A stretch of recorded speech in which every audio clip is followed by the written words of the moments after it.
It's a quick video to show you how to put your alarm system into maintenance mode or service mode, and that's switch your ignition on with your tag inside the car, and all you're going to do is you're going to press the hidden button on the actual tag itself for 3 flashes. There's actually a little red LED up there.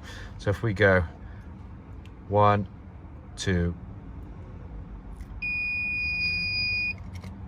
that puts it in value mode. You can tell by looking at the app itself, you'll see service mode in the middle there as well.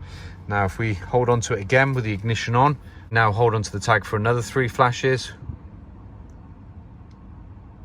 and let go, this will also take it out of value mode.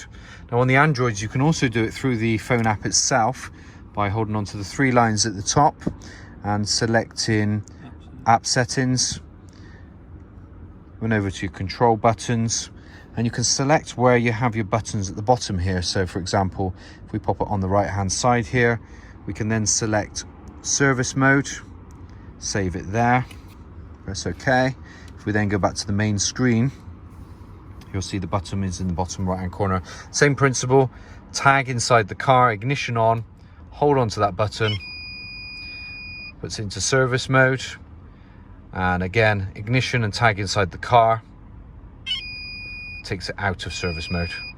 By positioning the maintenance mode on iPhone, click on 3 lines at the top left hand corner, settings, action button, and then select the button you want to select. So we're going left hand side here. If we now click on service mode at the bottom, put a tick next to it, take it off of the tick of anything else as well, back into control, and you'll see your maintenance button will be down there on the left hand side.